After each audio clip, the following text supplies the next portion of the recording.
It is now in order to consider amendment number 10, printed in Part B of House Report 111-317. For what purpose does the gentleman from New York rise? Madam Chair, I have an amendment at the desk. The clerk will designate the amendment. Part B, amendment number 10, printed in House Report number 111-317, offered by Mr. Massa of New York. Pursuant to House Resolution 875, the gentleman from New York, Mr. Massa, and a member opposed each will control 5 minutes. The chair recognizes the gentleman from New York. Thank you, Madam Chair, and I yield my time such time as I may consume.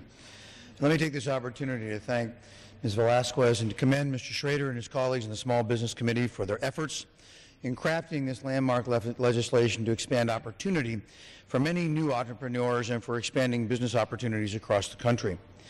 Offering these business ventures needed help in getting off the ground is essential, especially right now, to the creation of jobs and so as to boost economic activity in local communities, especially local rural communities, so important to my district. With my amendment, we can focus on a very pressing concern for many places across this country and one of exceptional concern back home. And this is the brain drain, the loss of talent caused by the out-migration of so many young business people. As is a common trend for many regions in America, we have seen a great loss of young people in my district in western rural New York. This is due to a long-standing scarcity of jobs and many shrinking opportunities for bright young entrepreneurs. By creating programs in the Small Business Administration focused specifically on providing business advice, technical assistance, and loan eligibility to younger entrepreneurs, we can give these young people who would like to stay in our districts a better opportunity to do so. Year to year, we continue to see our children leave their communities because they have limited opportunities to find good-paying jobs or for any attractive means to make a living and raise a family. Our communities are shrinking in rural America, and the efforts of this out-migration in many places around the country and throughout the nation are clear. With more and more young people forced to leave to find careers elsewhere, local economies are facing even higher degrees of challenge, and fewer jobs, therefore, are available. And many people question back home how long this can continue. For those young folks who want to start a business, who may want to earn a steady paycheck, who want to create jobs and hire others in their communities, where will they go to grow up and raise their families?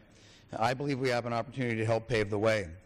Offering programs that will help reinvigorate communities through new business opportunities for younger entrepreneurs will both provide these job seekers with local opportunities and hugely benefit local economies in the area. My amendment will do just this. And Madam Chair, I reserve the balance of my time. The gentleman reserves. The gentlewoman from New York. Madam Chair, while not opposed to the amendment, I ask unanimous consent to claim the time in opposition. Without objection, the gentlewoman from New York is recognized.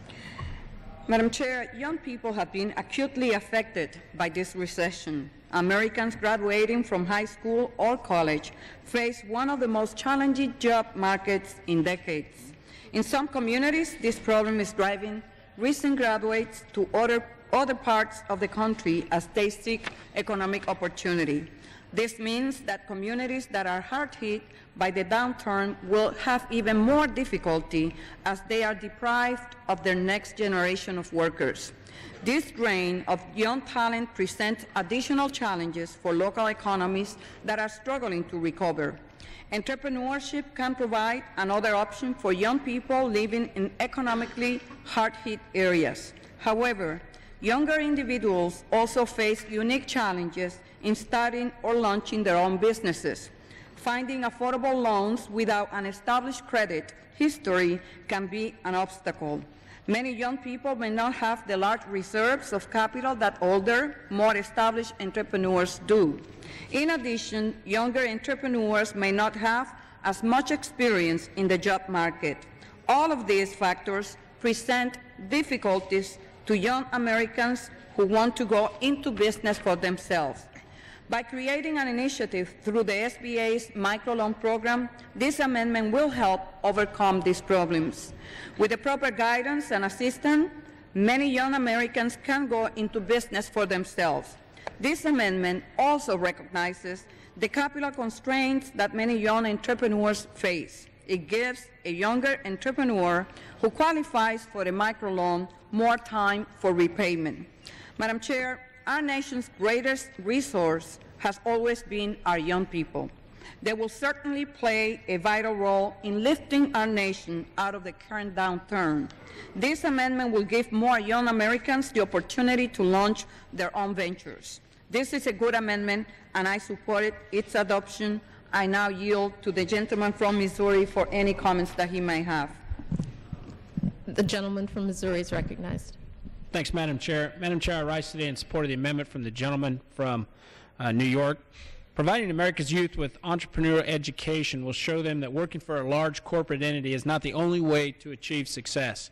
In addition, it will give them sufficient ability to stay in their local, often rural areas and use their ingenuity to create new jobs. I thank the gentleman for his important amendment supporting the future of America's entrepreneurs, and I yield back. The gentleman yields. The gentleman from New York is recognized. I thank the gentleman from Missouri. Madam Chairman, I ask that my colleagues support this amendment, and I yield back the balance of my time. The gentleman yields. The gentlewoman from New York. Madam Chair, we are prepared to accept this amendment, and I urge the adoption and support, and I yield back the balance of my time. The gentlewoman yields. The question is on the amendment offered by the gentleman from New York. Those in favor say aye. Those opposed say no.